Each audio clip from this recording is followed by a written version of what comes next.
Shawna and Jody here with Real Sisters, Real Talk. We're glad to have you joining us as we talk about growing in our faith with God. Hey, welcome to Real Sisters, Real Talk. Here we are once again diving into just becoming more like Jesus and learning about him. I love that we are always learning. If you have said yes to Jesus, you are on this journey of discipleship, and that the word disciple actually means learner. So it means you and I are going to be learning until Jesus comes back or takes us home. We're going to be learning. And so that's part of the journey. And so we've been really honest about the journey. I think one of the things that helps most when it comes to learning is having some accountability on the way. So today we're going to circle back to some things that God was saying maybe 6 months ago and just kind of see how it's going and see how the learning is coming, because yeah, it is a journey. So Jodes, what are you learning? Let's circle back. You had actually mentioned back in December that you were wanting to, like, abide was heavy on your heart, and you wanted to spend more time. Not that you were already spending time with the Lord. You're reading the Word, you're praying, all those things. But there was a specific. Why don't you remind us what the specific thing was that you felt like God was calling you into at that time, kind of as we stepped into 2025 together? Right. Yeah. So I was praying into God, what do you have? Is there, I don't always get a word. We've shared that. But I was kind of praying into that as we closed up 2024. And I felt like the word abide kept coming to mind. And so I was like, okay, what does that look like? I mean, obviously walking with the Lord, depending fully on him, being aware of his presence at all times and that kind of thing. But some of the real, specific ways I felt led to step into that and have really, really enjoyed is spending time quiet with the Lord. So, yes, spending time reading his word. Yes, spending time in prayer. Yes, listening to teachings and all those other things that are great ways of learning more about who he is and all of that kind of thing, and what he's calling us to. But specifically spending time quiet with him Mm. and just being in his presence, resting in his presence, just being in relationship. And sometimes that might include a question like, Lord, what are you teaching me right now? What are you showing me? But there has been so much learning and incredible fruit from just Mm. implementing that practice. Okay, so what does that journey look like? It's been like 6 months now that you've hmm been leaning into that. Is it now what it was then? How's it going? What does it look like for you? Is it a daily thing? Yeah. So it's so funny how we go in with like, I mean, we only know what we know. And so we go into something like this with a practice that we think is what God has for us. And then he just opens the door as we do. And so Yeah. just to kind of share what this process has been for me, um, I went in thinking that I was going to do an extended time quiet with the Lord. So like 20 to 30 minutes once a week, as well as, the other things I do in relationship with him. Um, and so I have implemented that. So often it will be a walk where I don't take any headphones or anything. And as we set out on our walk, I just say, Lord, thanks for today, right? Thanks for your presence. Mm. Help me to be aware of your presence, Lord. And we walk, and there's times when a person will come to mind. And so I'll pray for that person. And then I just, spend time quiet with him, or I'll notice something. Lord, the sky is beautiful this morning. Thank you for that, Lord. And it's just being in his presence. Mm-hmm. And so sometimes that's quiet and just walking with him. And sometimes it's him. There might be something he's teaching me or revealing to me. Yeah. But it's creating space to be with him. So that was my intent. And I have done that. Did you want to share something on that? Well, I was just going to say, just when I'm usually not at a lack of words or something to say, and that's true of my relationship with the Lord too. So when I sit down with him, like maybe I'm doing a Bible study, or I, dive into the word, and I'm looking for what he has for me, or I've got a prayer list, and there, certain things that I'm praying into. But that's different from, like, in the times when I'm with the Lord and I don't have an agenda, It's it's almost as if I give him the opportunity to start the conversation or to bring up what he wants to talk about rather than what Shauna wants to talk about. And do you think that might be important? Yeah. Like, Have you who's have the you one that's all knowing here? Yeah, have you found that to be true and kind of like, I mean, it's really the we're kind of avoiding the word, but it's like the practice of silence or the practice of solitude. It is. It is. So there's so many pieces in the abiding, and I want to talk about some of those as well. But but yes, there has been such a sweetness in the silence. And I think that's the start of where God brought me so that I could get quiet enough to be Mm, listening and aware of his presence. Um so yeah, the practice is really silence and solitude. So it went from, that chunk of time, which I still do, to I felt like he said, okay, every day before you start your workday, I want just it started with 2 minutes and then it went to 4 minutes. 4 minutes of being quiet in my presence. So I get into my office chair and I sit down and I put on some instrumental music and Christian music and I set my timer for 4 minutes, not long, 4 minutes. And I just am in his presence. I mhm, can in that practice, I can kind of picture myself walking up to him. And often I picture that in this like lush green, like, kind of a mountainous with green just cascading down, and he's in a river. It's just like full of life. mm, And I get to approach him and be with him and just be in his presence. I'm welcomed to him, and that is a beautiful time as well. And there are times God shows me something in that, but sometimes it's just resting in his presence mm, and soaking that in. And so that has been really, really rich and different than my extended time with him. But mhm, that has been such a blessing. And there's so much fruit coming from that. Even the way I approach my workday has shifted mhm, because of that. And so I don't do it faithfully every morning. I do it many mornings. mhm. But I feel the loss when I don't. And so that has been something that was unexpected that came from that. That's really cool. One of the things that works for me that's super helpful for me is literally changing my posture. So I Yeah. have a chair that I love to sit in that's like my chair, my spot in the house, where I meet with Jesus and pull out my Bible study, read my Bible, pray. But specifically when I'm just going to be with the Lord and not having an agenda with him, I find it helpful to I just lay on my back Yeah. in the sunroom, and there's something for me that is helpful in shifting gears from like, my chair might being my thinking space, kind of like where it's like, okay, now we're not going to think, you know what I mean, now we're not going to have your mind going with all the things, like, so that can be helpful too, just physically changing your location or changing your posture in the moment. Right. So somebody asked me, when I was sharing the process, they said, "What if you fall asleep?" And I said, "Then you That's fall asleep. okay. Yeah. God knows what we need, and don't beat yourself up. Like it doesn't. You didn't fail at the practice, but And if you can fall asleep in 4 minutes, man, more go power to for you. it. That's And you high got a five. timer on, so Yeah. it's going to wake you up. Right. So yeah. So that That's is so good. really sweet. But a couple more steps. One more Yeah. step that came from that, and I'm finding this now is my normal in the last probably 2 months.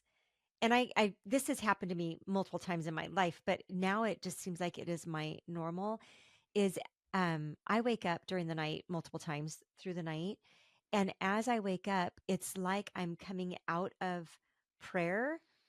And so often when I wake up, especially like in that 3 o'clock hour, I just say, "Lord, is there something you want to tell me? Mm-hmm. Is there something that I need to know?" Mm-hmm. Because I think my after being asleep, my mind does not have all the things Mm-hmm. processing at that moment. And so there's an openness to hear from the Lord in Yes. that. And there has been sweet moments of him telling me, all of a sudden a memory will come to mind. It's like, okay, well, what about that memory, Lord? What is it you're showing me? You were judgmental. in the, oh Lord, I was.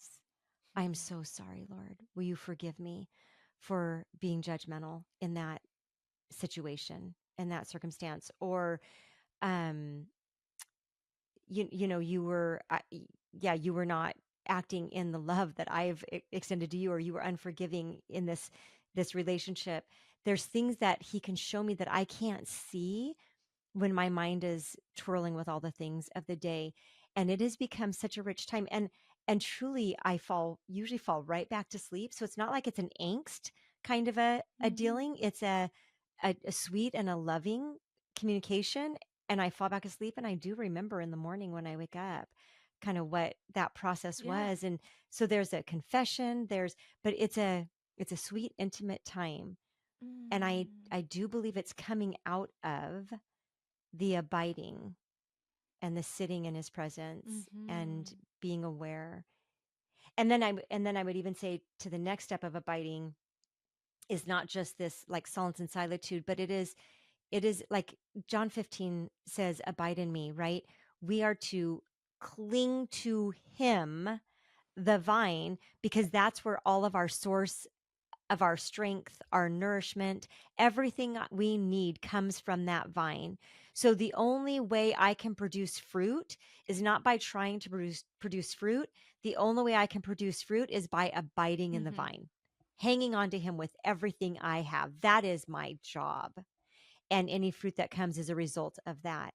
And so that means, like, as I walk through my day, as I encounter people, as I have a difficult situation come up, as I am in my workday answering emails, God, what are you up to Mm-hmm. here? God, how are you at work? What do you want to show me, Lord? I know you're here, God. This is a scary situation and I am feeling fear right now. God, I know you are with me and I Mm-hmm. know you are here. Show me where you are, God. Show me what you have in this moment, right? It's that abiding in him, finding our hope and our joy in him. And so that's even like this next level of what I feel like God is showing me. And um, the benefit of walking in this year of Yeah. abiding. That's so beautiful. The practice, it makes me think of practicing the presence. So brother Andrew. Yes. Yeah.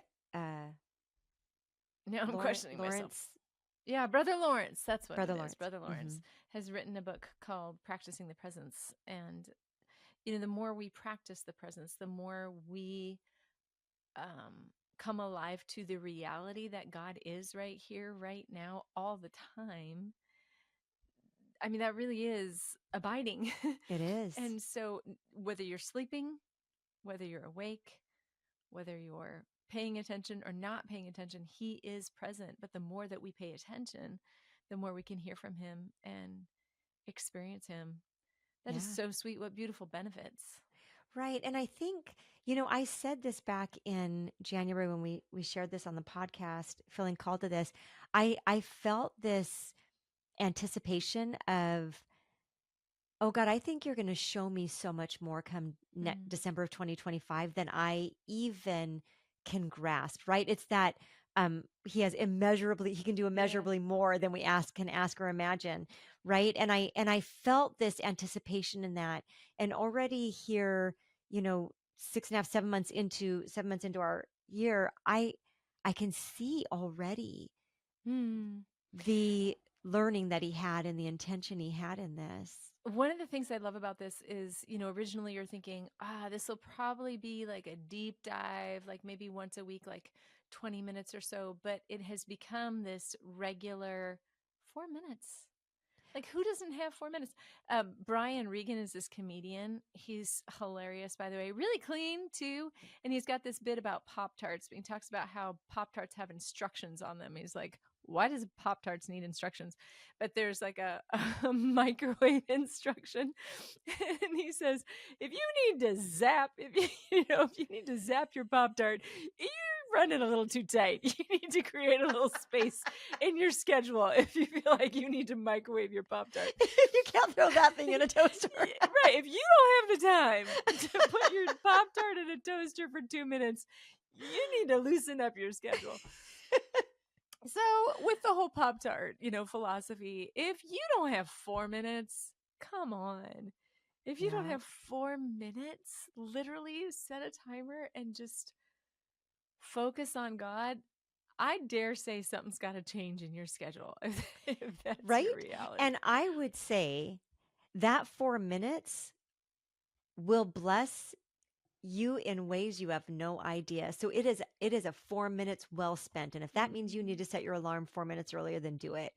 It is so worth it. Because what we glean from that is that time in his presence is so much better than anything else I could do with that four Mm. minutes.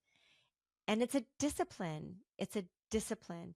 So I think one of the things I'm learning, just big picture, there's so Yeah. many things, is that I might have an idea of what I'm going to learn, but God has so much more for me in it. And so I want to transition, sister, to you talked about this word decluttering, which seems like such a I don't know, not an earthly or worldly, but it Like seems like a very practical kind of, practical, yeah, yeah. right, not spiritual kind of a thing. Yep. And as we worked through that, even in the kind of first month of January, and talked a little bit about it this year, we've seen how this decluttering has so gone into your walk with the Lord and your Mhm. spiritual life, and it's so much bigger than getting rid of some physical things in your home, which even that has spiritual implications. Mhm. So it's, yeah. So share about your journey now that we're this many months in. Take us to this next step. What are you learning? How is this still applying? It's still applying, Yeah. and it's interesting because when really sensed like that word declutter was heavy on my heart, like God was saying, "This is your word for 2025." I was like, could you pick something a little bit holier? Could you give me something a little bit more? Like that seems so, I don't know, not holy and very simple, and like I don't get it, and kind of makes me look like I'm a hoarder or something, which so which I'm not, and maybe you are, and God's speaking to you about declutter. He's got something more for you in that than just the simplicity of decluttering. But as I dove into it, Jodes, I started with my boot room because it's the smallest room in the house, and I thought I can accomplish that. I can start it and finish it and feel good about doing it.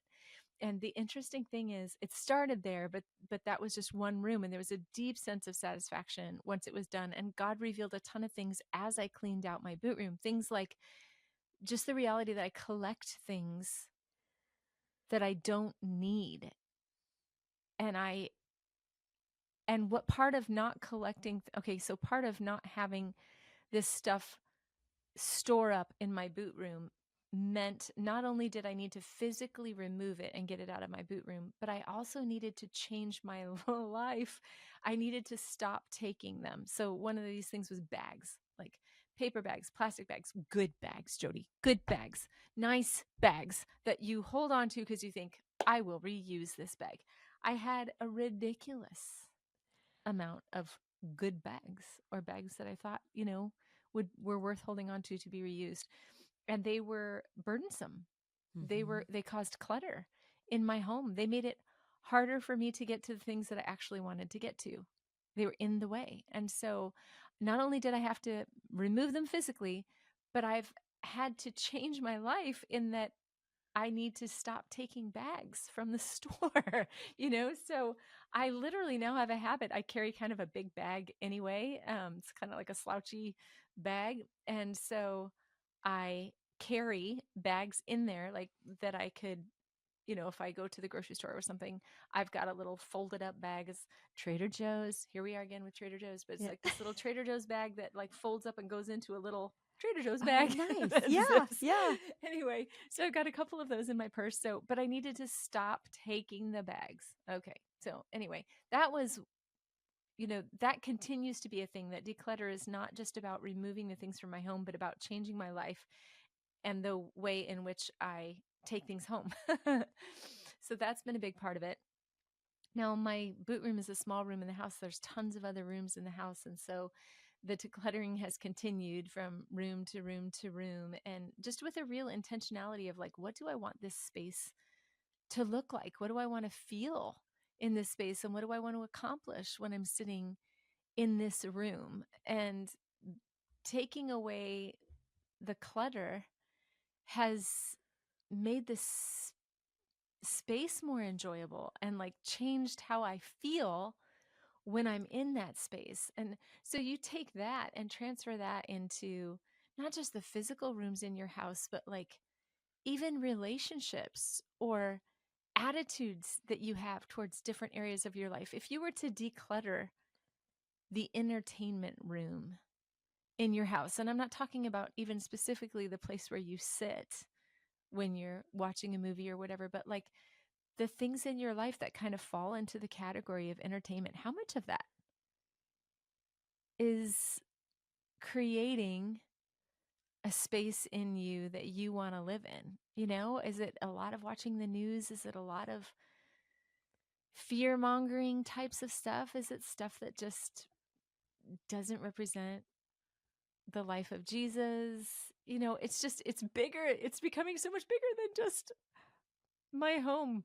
Right. So decluttering um the things that take up your downtime, right? Mm-hmm. So so even like tying this into spending time with the Lord, it's easy to put noise in our headphones.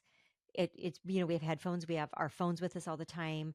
We can watch a show on our computer or an iPad. We can watch a show on our phone. We have YouTube, we have Instagram and all kinds of social media, all these places to fill space. So what I hear you saying is, how do we declutter that kind of thing? What do we need to get rid of so that we can actually be more present in the moment, be aware of God at work, be at peace, Mm-hmm. because that's actually far more fulfilling than Yeah. keeping ourselves so busy. There's like a mental load. You know, when you have something Mm-hmm. that needs to happen and you know it needs to happen, but you haven't done it yet and you're not even doing it, but it's taking up space in your brain. Yep. There's a mental load. I think there's a mental load that comes with clutter, Yep. and not just in a physical way, but in a relational way, in an emotional way, in a spiritual way. Yeah. You know, there've been a ton of items that as I've done decluttering, and I've been actively decluttering. It's not just something that, when I have a minute I'll do that. Like, I've been actively pursuing decluttering my home, and I keep coming across stuff that that the Lord is, I feel like the Holy Spirit is with me and gently reminding me, hey, remember when you thought this was the thing that was going to bring you so much happiness, and now Yeah. you're trying to figure out, it's in the way, it's clutter. So yeah, it's been so much of a spiritual journey. And one of the things, I think the biggest thing, and I've already alluded to this a little bit, but just the other day, I walked into my boot room and there was stuff that had gathered in there. And I thought, good Lord, I already did my boot room. Right? And how it hasn't even been a year. And it hasn't even been a year. Yeah. And I need to spend time in here again. And part of that was because the things that were there were snow boots and mittens and snow pants and the liner that goes in the back seat of the car when my daughter would take her Australian Shepherd with us in the car so that the car seats didn't get dog hair on them. You know what I mean? Like things like this that just got put there because it was close to the garage. It was easy to be able to grab them and we needed them. But the season has changed.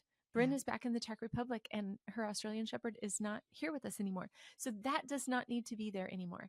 I don't need snow boots right now. It is summer. Praise Jesus, from whom all blessings flow. So, like, seasons change and cause us to have to revisit things too, and, to create the space that actually serves us well. Yeah. And so another thought, just as you were sharing that, is that it also takes intentionality to continue to keep it decluttered, right? And so you have to continue to look at that room and, is this what I need in here right now? Are the things that are easily accessible things that need to be accessible right now, or does that need to shift? Does that need to find a home? Yeah. Do I need to find a home for those boots right now, because I'm not going to need those for another 5 months or whatever it is. Um, and the same is true for like our thought life and our, like, oh, what has seeped in? What has seeped into my habits? What has Mm-hmm. seeped into my thinking? Even when you go back to like when you said you need to quit taking things, like you need to quit taking bags Mm-hmm. and just bring bags with you so that you aren't always taking that. You don't have to just receive whatever is handed to you. Right. What There's have I so picked up? much. There's Oh, so much more than just the physical things. right? So Yeah. but it's that constant work and intentionality of, okay, Lord, what have I picked up? What have I went ahead and received that I don't need to receive, that actually I need to let go of and Mm-hmm. surrender it over to you? And that does take continual work, but the first time you went in that boot room took a whole lot more work Yeah. than it Right. did this time, Right. right? That's so true. That's so true. And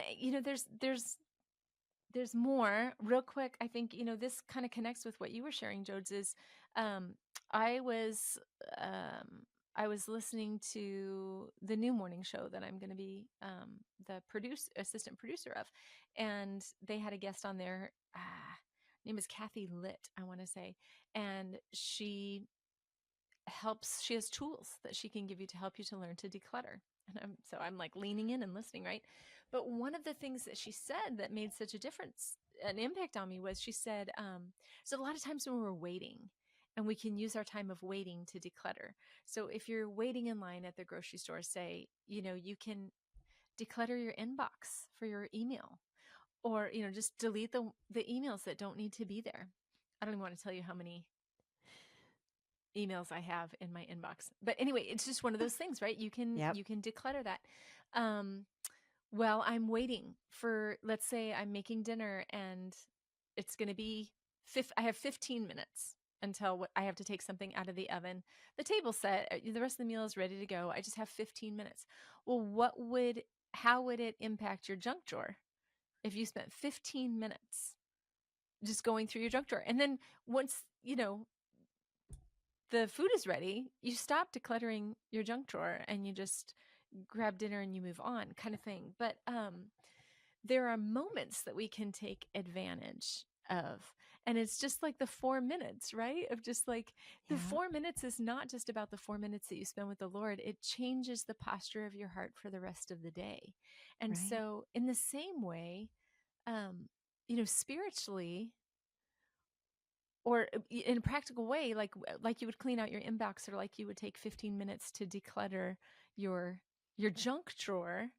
um where are the moments in your life that could be used in a different way, that could be used to pray, or to look up the verse of the day on YouVersion, or just little pockets of time to draw closer to him. Or to ask the Lord, what do you want to show me right now? Mm. What's going on, right?